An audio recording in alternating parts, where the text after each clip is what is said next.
What's up, everybody? Welcome to this week's edition of the show. It's our privilege to have you here to get you thinking, get you moving, getting you questioning, and maybe a little bit about life. And I'm excited for this week's guest. And I just have a real quick bio for him because I was researching, a few things intrigued me, and one of which was he's a self-described resilience leader, and I love that, right? Like getting people to be tough and movement and question things. So this week we're joined by Dr. John A. King, an Indigenous Australian author, poet, and as I mentioned, resilience leader. And I'm excited for this conversation to get into a bunch of stuff. He's got a nice cigar he's got going already. He's got a fancy hat, as you can see if you're on YouTube with us. And Dr. John King, welcome to the show, my friend. How are you today? Yeah, good, mate. I'm real good. Cheers. Appreciate it. I appreciate you, man. Dude, I just like your work. I'm excited to share some stories with you. I'm excited to learn from you. So I want to thank you for what you're doing, sharing your story so that others around the world can learn with you and grow with you and maybe see some strengths in themselves that they didn't know they had. Yeah, well, thanks, man. It's a privilege. I look forward to chatting. I like what you do.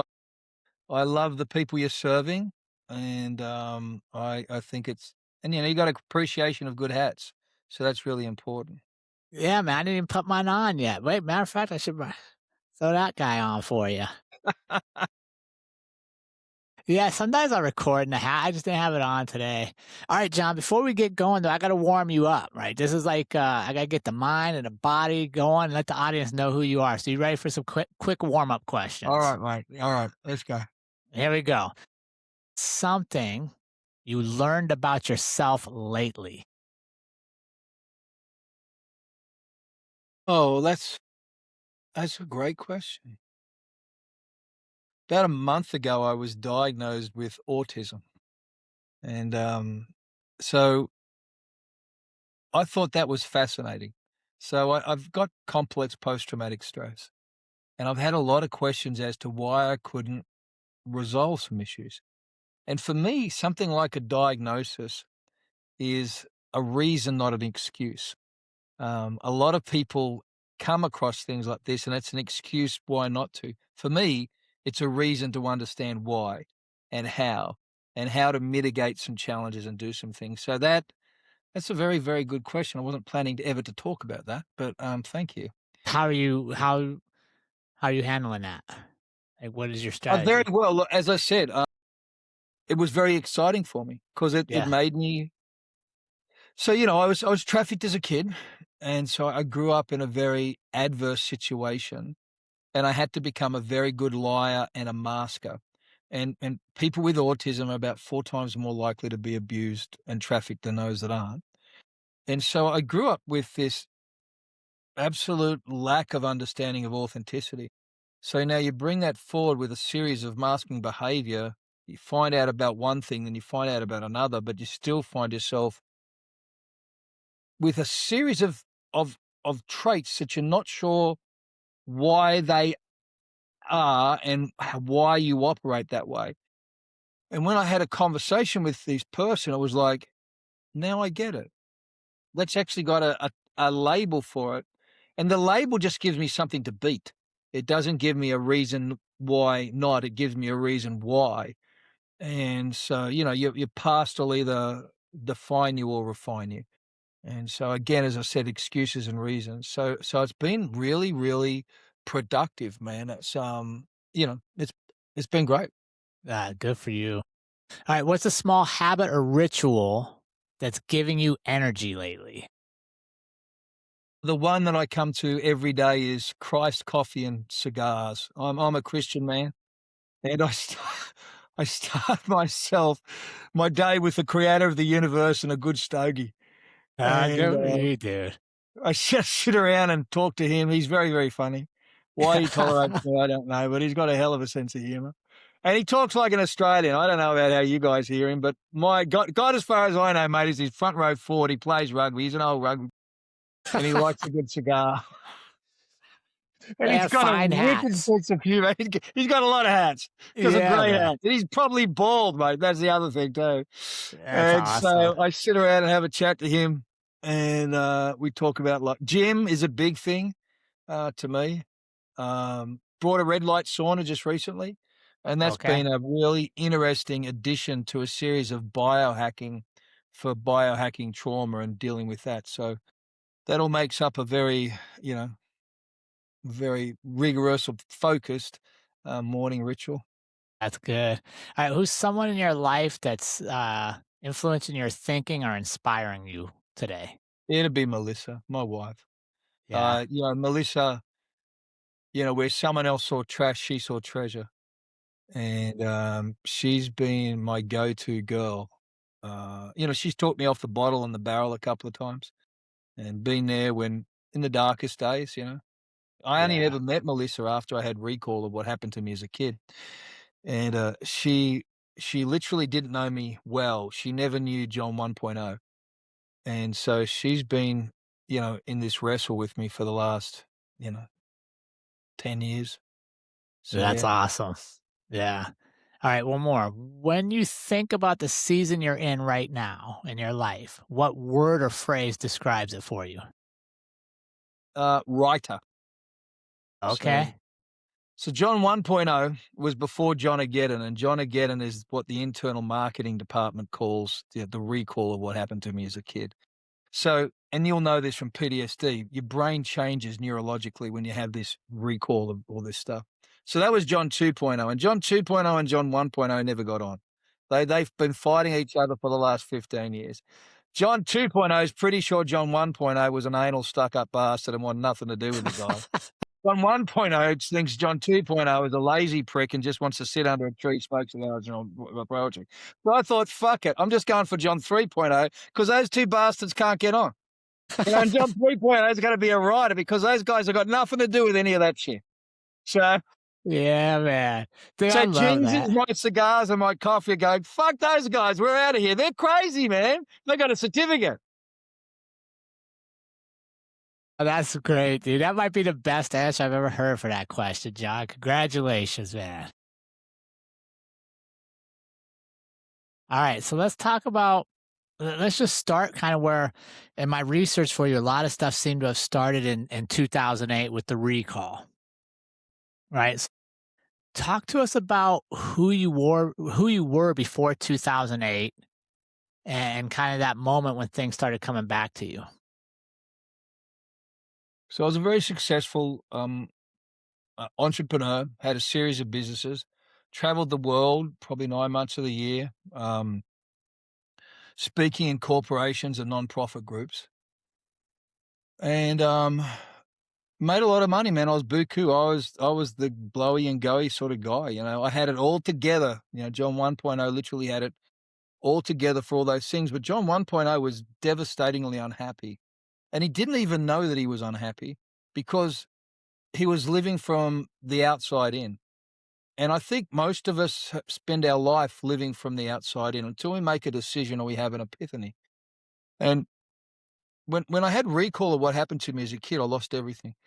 I lost my business. I end up losing my marriage, estranged from my children.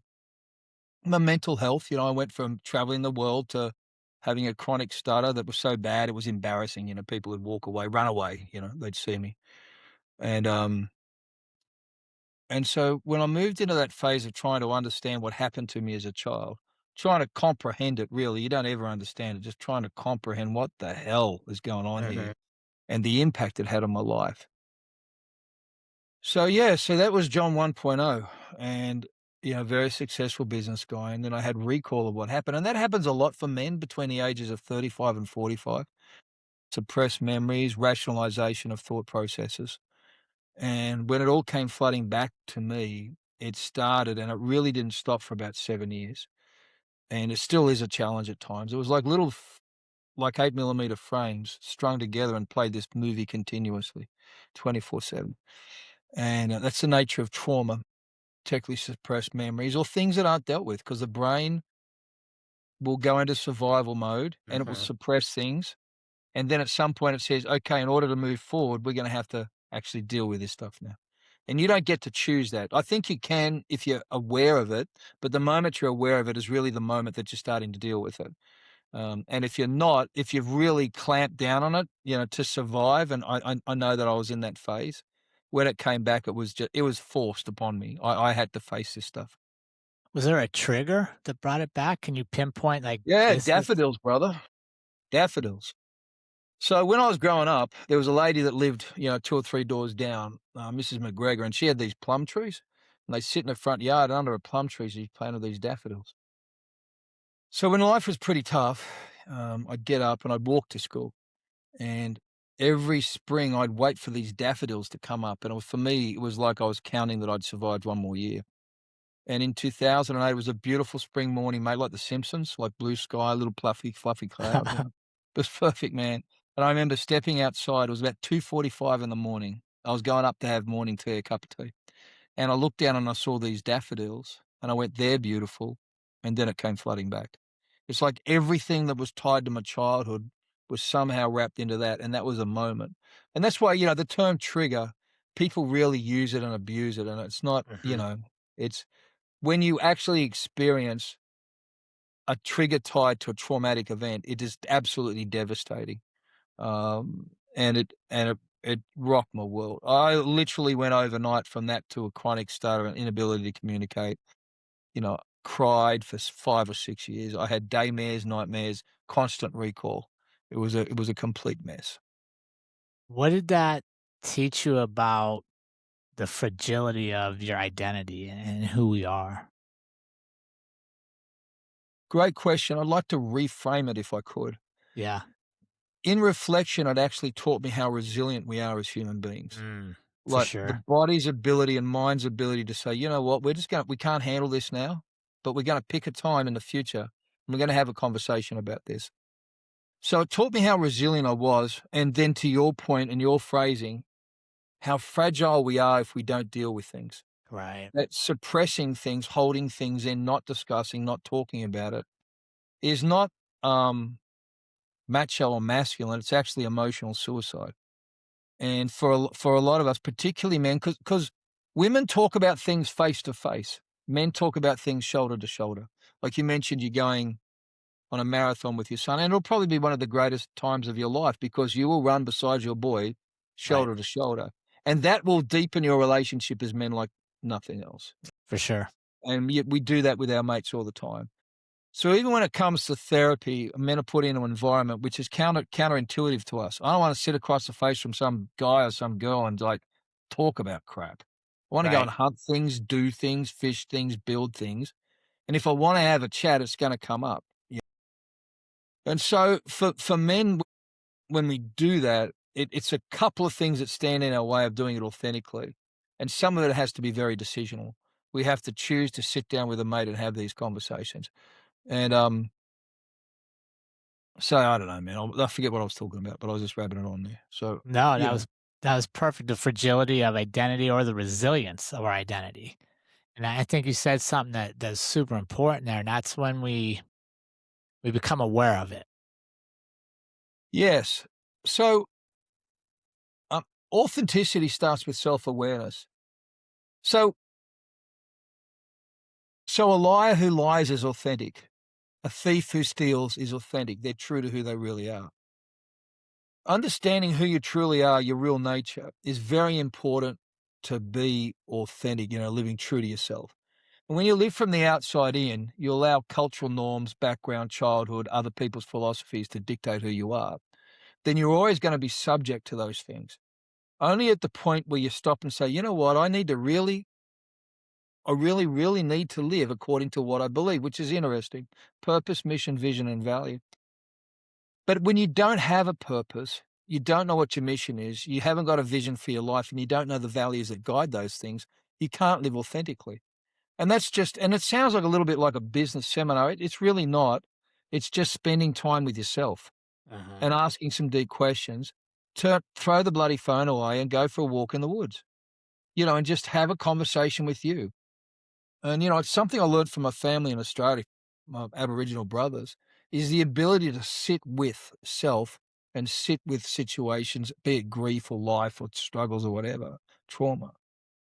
And the ability to be able to sit with those things in such a way as to learn from those things and not fight those things. Yeah. Uh, is a little bit sounds tree huggerish and a little bit like crystal grazing, but the fact is it's just a reality and a truth. And I think men who are comfortable with themselves are a different breed. And I think it's a very important skill because our society is very, very shallow. And unfortunately, the generations coming through, I think some of them have a sense of value of mindfulness of self, but in a very self-absorbed way. And so when I talk about coming into tune with yourself, it is not for self-gratification or flagellation. It's actually for self-development to grow Mm. and be of benefit to those around you. The greatest work you can do on yourself, the people who will benefit from that are the people that you love the most. Yeah, yeah, I agree with that. So talk me through, so you get flooded with these emotions, you get flooded with memories that you had suppressed for years, and at what point did you decide that these weren't gonna break you, that you weren't gonna die a broken man, that you were going to rebuild, face what you had suppressed, face it, and rebuild the life you wanted? No, I got an answer for you on that. Thank you. That's a great question. Great podcast, bro. You do a really good job. Thank I've you. got an answer, but it's gonna sound really trite and simplistic, and it's Let's not do it. true. So I'm gonna give the second one first. The second one is I've been in this recovery process for about 16, 17 years now, and in the last 2 years, I feel like my feet are under me. So I want people to be very clear about that. I'm not saying because we live in a society where it's popcorn, microwave 30 seconds and Yep. everything's got to be gone. That's just bullshit, man. It doesn't work. When I had recall and it went from these little 8 millimeter frames to this one movie in my head, I said a single phrase to myself. And I had an inkling, an epiphany at that moment. I believe it was I'm a Christian man. I believe it was the creator talking to me and saying, you got to be careful here. And I said, I'm a victim of sexual abuse. And that was the last time I ever used that word because I just knew instinctively if I allowed myself to be labeled the victim of anything, I was never going to recover from this. And for a lot of years, I'd fight against that trope internally and externally. I mean, for a lot of years, to Mhm. not allow myself to be defined by a spirit of a victim, to not allow myself to be trapped in this world by anybody. Because you can shop a victim narrative. You can go to a lot of therapists, a lot of groups, get a lot of support from people because you've had a really tough run of things, be it in the military, be it in the police, be it because of trafficking.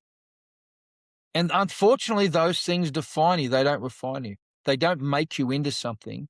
Your life actually stops. The moment you start saying, I'm a victim of my past, is the moment you stop progressing and going forward. Now, you can understand your past and reflect on that into the future.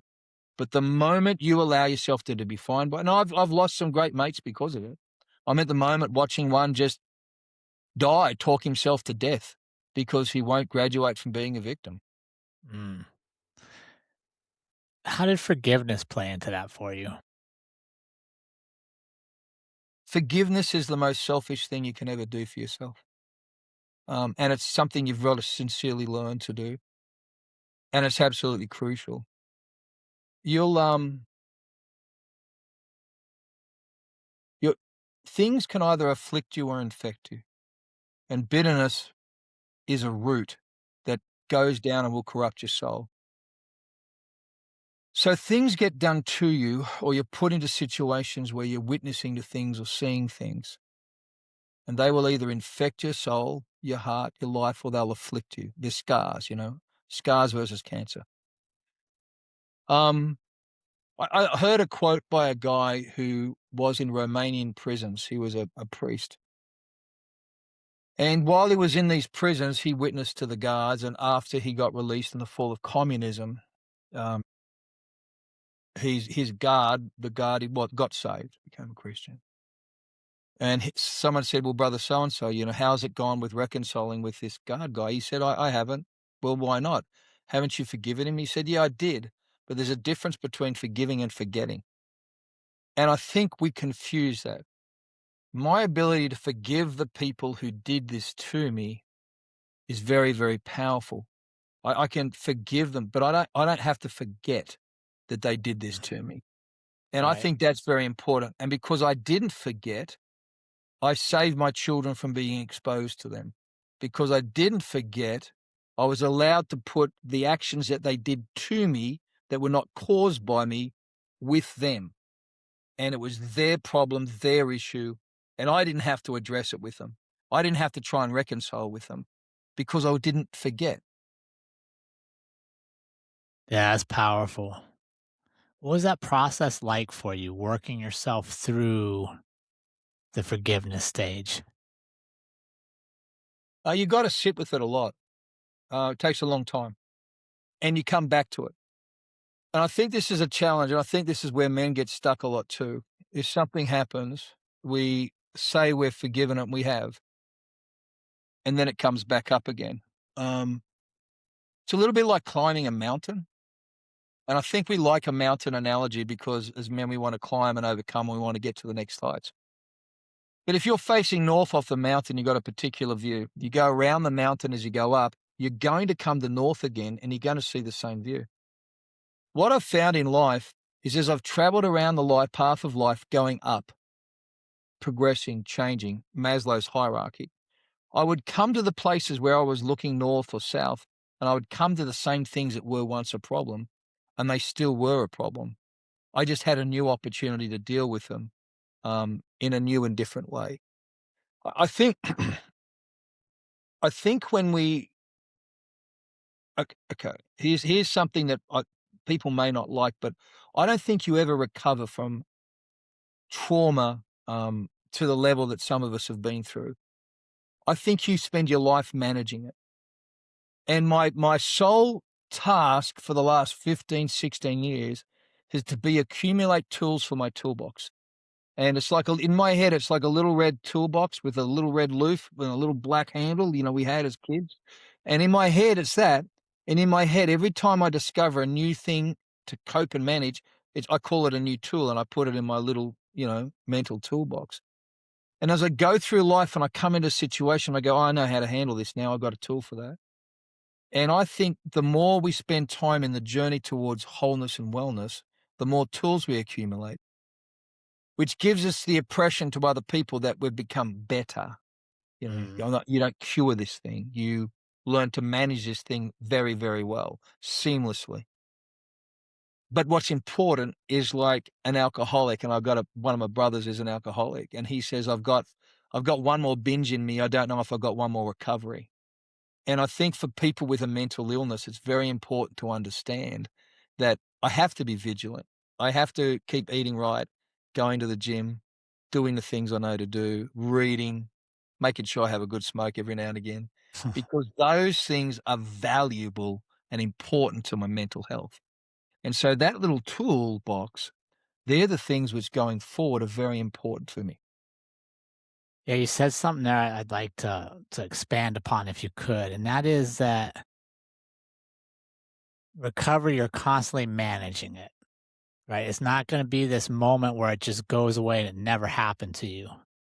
And I think sometimes we get tricked into thinking if I address this thing and do this thing, it's gone and I move forward without it, but it's always there. And I'd be curious what you think about accepting the fact that it's always there, it's always part of you, but I can manage it.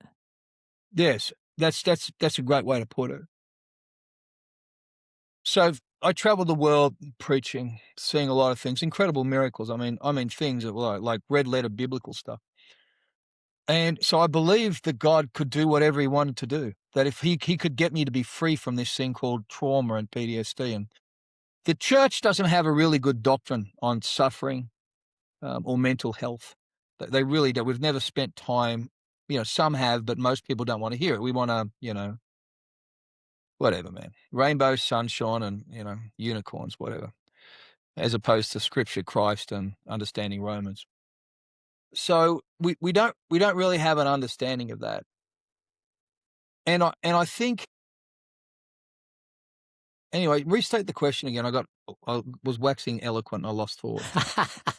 Yeah, just accepting the fact that like being aware of our trauma, being aware of what we've gone through is always going to be a management thing that it's never just going to go away and we'll get to a point in life where it never happened. Yeah. And accepting it as part of your story and that it's actually a strength in your story for most of us. I think it is a strength, mate. I think it's very much a strength. Um, because if you allow it to, your past will make you who you're supposed to be, who you long to be. I like John 2.0, as I said before.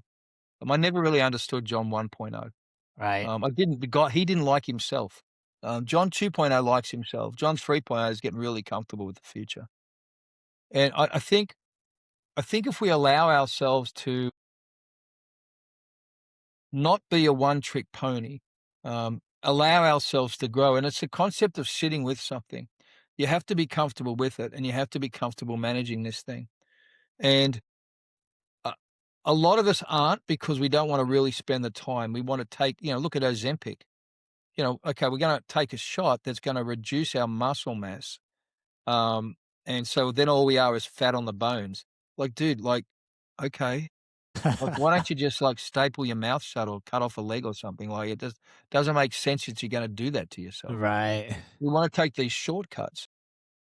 I'm not talking about chronically obese people or people who've got a thyroid problem. Look, I get it, but, 60% of America's fat. Like, Yep. 60% of America doesn't need self-discipline, mate. That's a different. Yeah, for sure. So, John, talk me through this. At what point in your personal healing and in your journey did you go, wait, I can share this with other people and help them? When did that become your mission? Less about you and more about sharing it so that others could join you and work through theirs.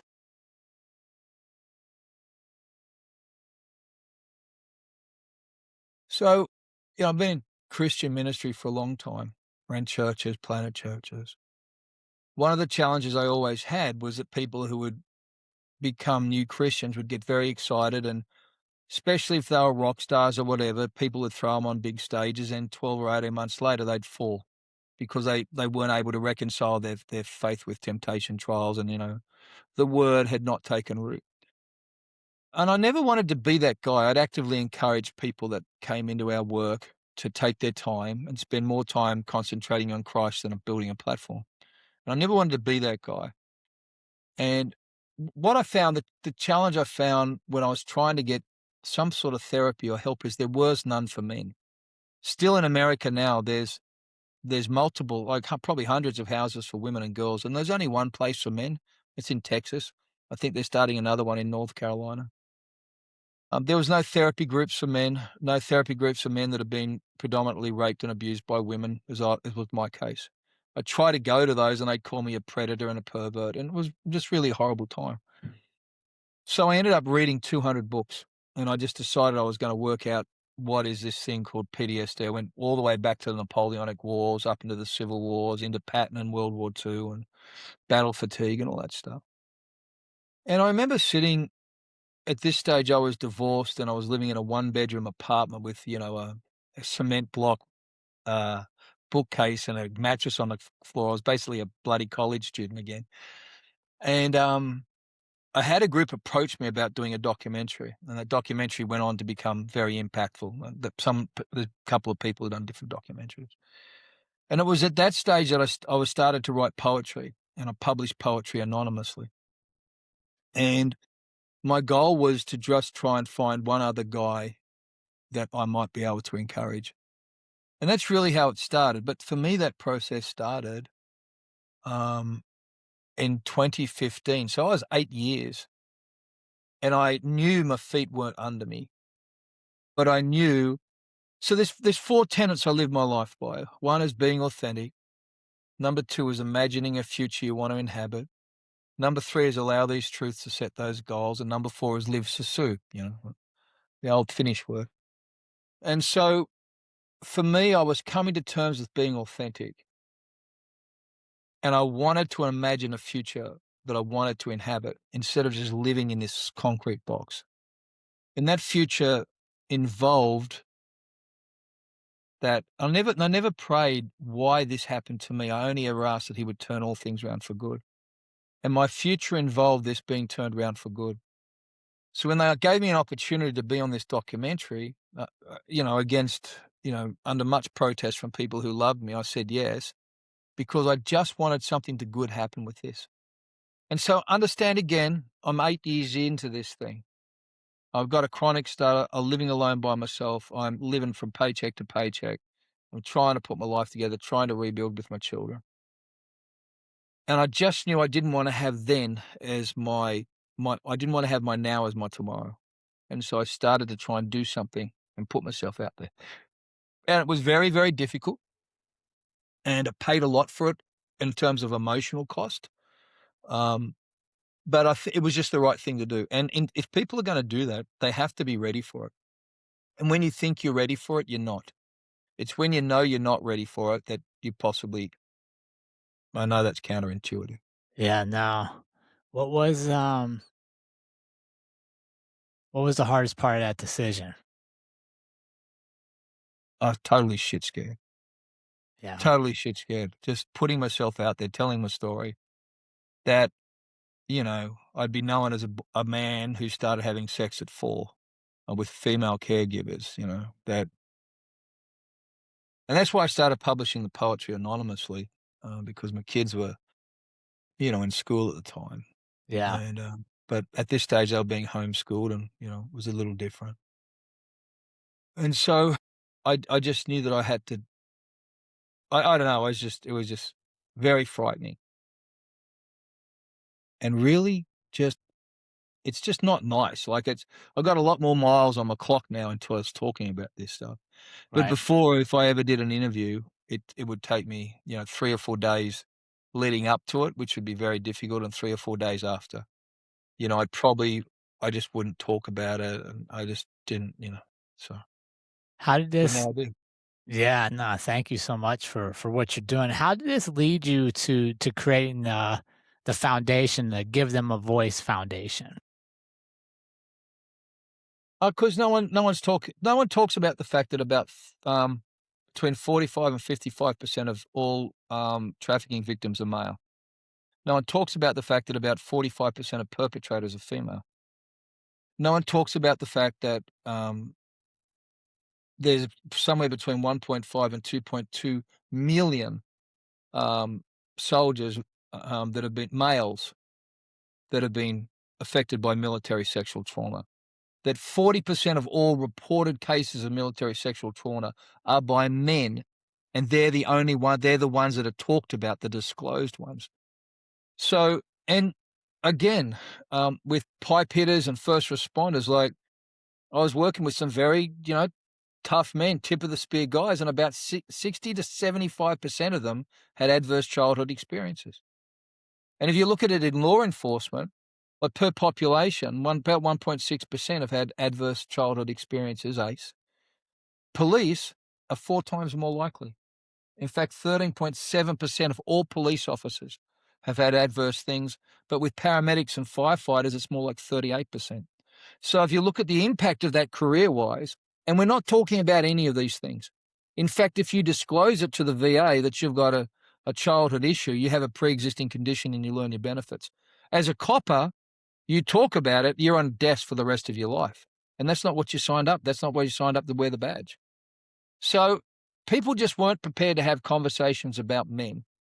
The Me Too movement is classic about that. It had an opportunity to be all inclusive. It was very much gender politics.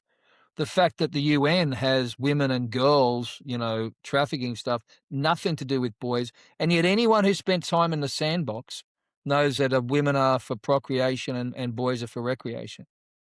About 95% of those kids over there in places like Iran, you know, under the age of 11 have all been sexually abused. That's how you get ISIS. It's one of their tools. They've done it in Ghana with the boy soldiers for years. So people just weren't talking about this. So the reason I started Give Them a Voice was to just give a voice to the unrepresented.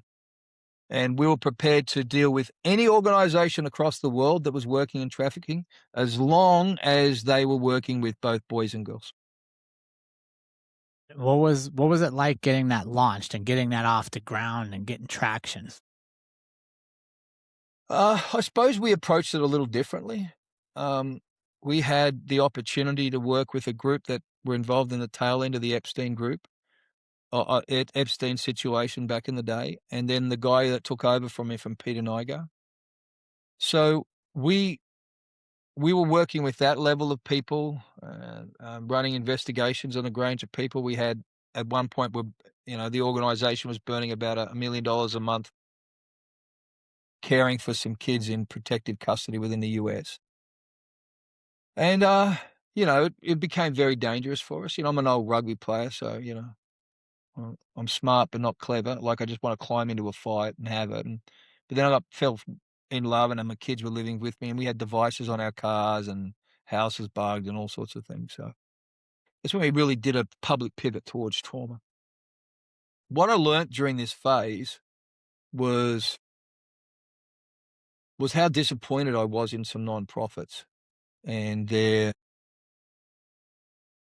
basically re-trafficking of traumatized human beings to raise money. I found it an abomination, and I really just didn't wanna be a part of it. Right. So we just went about doing what we could do, help people on the side very silently. I kinda feel that anyone who's got their name on a banquet for fundraising for rescuing kids from cartels is full of shit, For because sure. if they were, they wouldn't, because they couldn't. So, all of you folks out there writing checks, have just a little think about that from Uncle Johnny. Put your money Yeah, somewhere else. yeah, no, that's true. It's such a, political term right now, right? Everybody wants to be associated with it and Dude, not that's the thing. not actually like, solving it, just associated with it to put it on the Yeah. resume. It's really sexy to help people get it, free, and which is a horrible way to say it, but it's the truth. You know what's not sexy is recovery, and that's what we focus on. I worked out it costs about $10,000 per person per year and takes about 10 years. Personally, I spent 15 years and $300,000 to get better, Yeah. and I was privileged to be in a position to be able to do that. And that's why we actually started the Give Them a Voice Foundation, and what came out of that, the Phoenix Collective.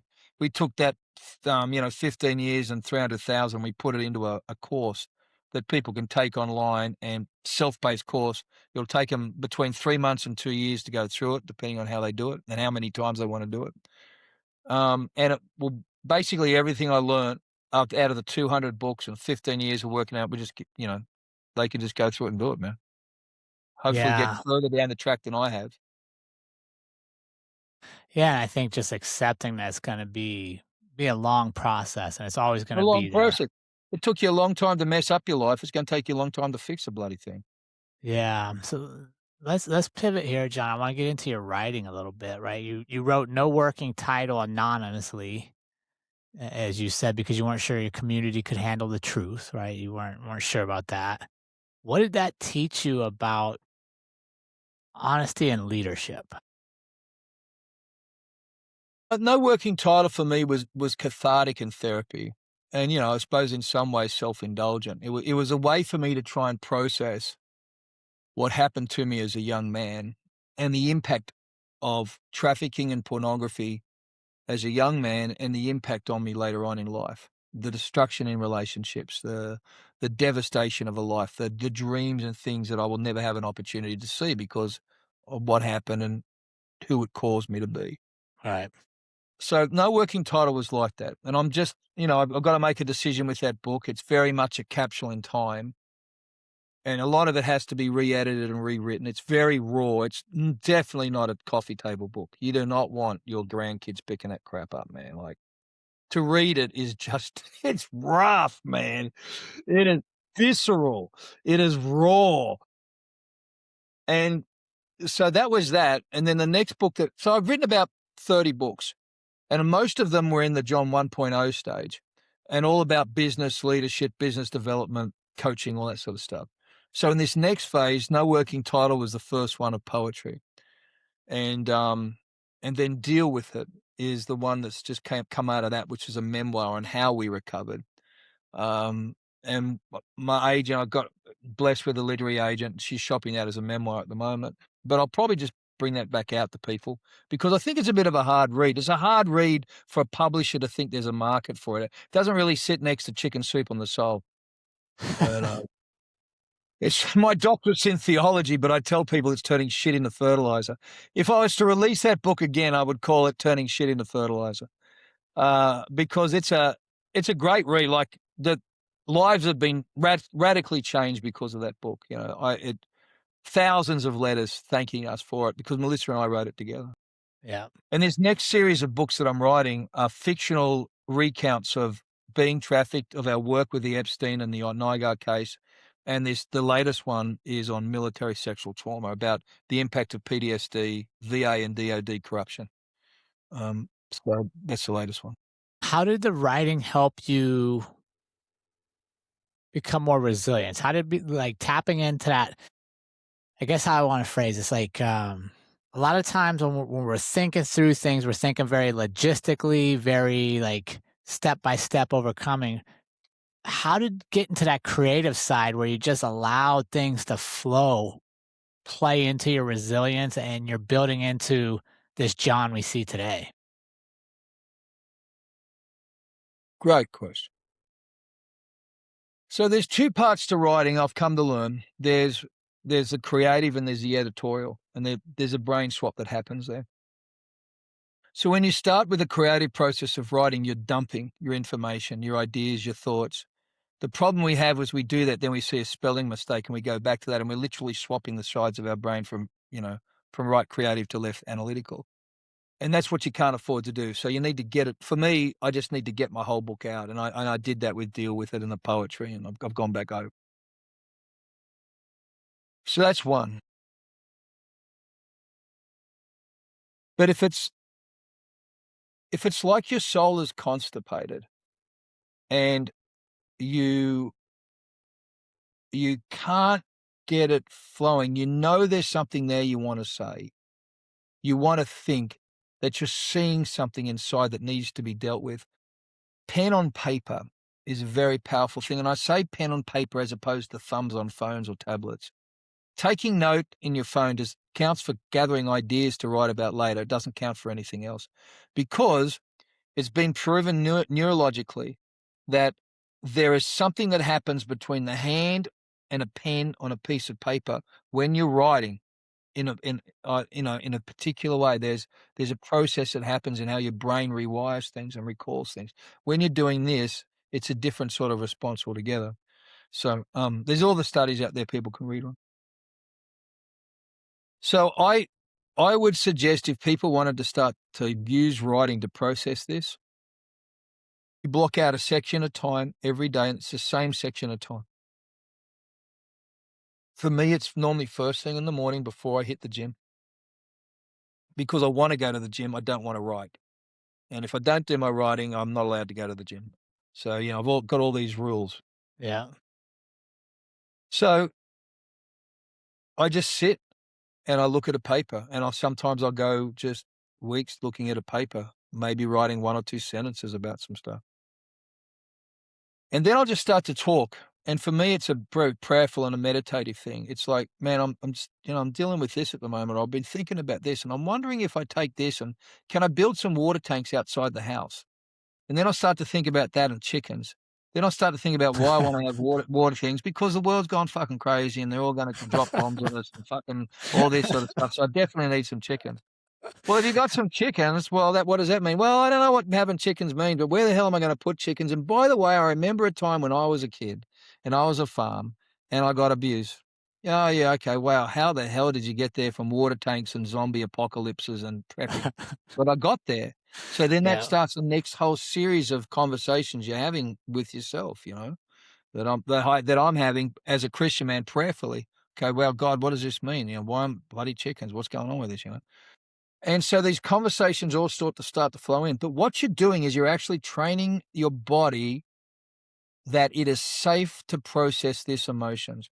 Because if your body feels fearful, if your mind thinks this is a stressful thing, which it is, and you're in a dangerous place, it's not going to process it. But if you're in a regular place and you go there day after day for 4 or 5 days and nothing bad happens, like no one breaks in the door, you don't have to shoot anybody this morning, you make sure you've got your gun, because then you're not going to be worried sitting in the shed, even though it's 9 o'clock in Texas, in the suburbs, not likely to be attacked by zombies or fucking chickens, but you never know. but I've got a gun. I've got an AR, I've got 45 rounds and a ballistic vest, and I'm in my shed with my Bible, my cigar, and my coffee. Okay, now I can write. No, I can't. I've got to go and get one more thing out of there. I've got to get a survival pack and a whistle. I need a whistle, a flotation device. Now I've got a flotation device with a fucking whistle and some floaties. Now I can write. So it takes me a few days to warm up to this, but here I am. I'm writing. Dear God, it's hard to write. My floaties are getting in the way. All right, cheers, John. Okay, I got one sentence down. It might take me 2 weeks, but then it's gonna Yeah. get easier and easier because I'm training my brain. I'm safe, I'm prepared, I'm comfortable, and I really wanna have this conversation with myself. Yeah, that's such a funny story there. Yeah, 100%, I agree. That was good, good way of explaining that. It gets you ready to go, and it allows that emotional safety. Because that's the thing a lot of us are missing, right? Is because we don't address things, we live in a constant state of, I don't want to say fear, but hyper vigilant. Like our body's still in a place where it's in fight or flight, even though right now we should be relaxed. Yeah, and you've got it's a trick. Now you'll know it. We spend our lives as men, particular types of men, if you don't have, like, too much soy and, you got a cool hat, then you are on with your family, and if you take a particular sort of career, you're on all the time. You have to actually train yourself and say, "In this parameter, in this space, I have everything to keep me safe, and I am safe." And it's a mantra. I have everything to keep me safe, I am safe. She's safe in the house, I am safe here. I check the front doors before I come to my shed in the bottom of the garden. Why? Because then she's safe. My gates are locked. And they sound very silly, but they're actually not. Because then I can go, I've got nothing to worry about. I'm safe in this space. I want to do that. And the brain goes, okay, now we can have some conversations. And I think being proactive in that is a tremendous thing to be able to be. And it sets you up for wins. Yeah. Yeah, no, especially for our veterans that are maybe coming back from being overseas where they're hyper vigilant about everything. It's just having that conversation that, okay, this is the safe spot and I've done all the things to keep it safe. So now I don't have to be on guard. Yeah, it's like going to the gym. Okay, we all go to the same gym. Some we just all go to the same gym because we know the people in the gym. If we see a stranger, we don't, Yeah. we're but being aware of those things instead of just fearful of those things. Like, who the hell's that guy? Why the hell is he wearing tapered pants? Why is he singing to Taylor Swift? That guy's a loser. We know that. But he's not likely to explode. He doesn't have a pager on, he's not going to explode. Yeah. But what we do is we know where the exits are, we know we park in the same spot, and it's okay to have those routines. Yeah. Often we tell ourselves that a normal person wouldn't have those routines. You're not normal, you're Right. crazy. Okay, so you got a certificate, you know, Yeah. use it. Yeah. I have to do this a certain redefine normal. Who knows what bloody normal is anyway? Right. Redefine it. It is normal for me to park in the same spot, check through there, check the exits, make sure as I'm walking out from the doors, if anyone's following me in, I don't let them follow me in. I step to one side. My wife is used to being scooped. Scoop. Why? Because there's a granny in a walker. Who fucking knows what's in that walker? Yes! What? Scoop. Yeah. Go, granny. Yeah. So Uh, but we do it. We go to the same thing and we go yeah. into the gym's too crowded. Fuck that. I'm going to go do kettlebells over here. We can get it done. But it's okay to have these rituals because these put boundaries and frameworks into our life that we can manage ourselves. And Yeah. if we do that enough times, we do that over time, enough times over time, then all of a sudden we're training our brain to think differently, feel differently. Yeah. And then that'll start to overlap into other things. We'll always be vigilant, which is okay because it's more to do with the nature of us as men as opposed to the nature of our trauma. Yeah. And that's okay. We are created. The creator made us that way. We are those people, you know. I love it. John, as we get ready to wrap up, I have a question I want you to ponder for a second, and that is this. When you look at the man you are today, What are you most proud of?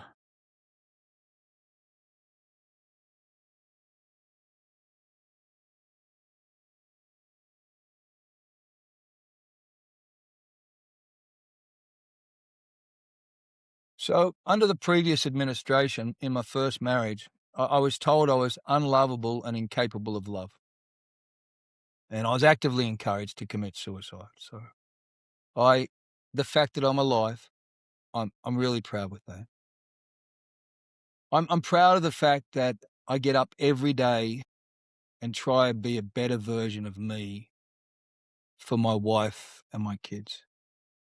I'm very proud of my son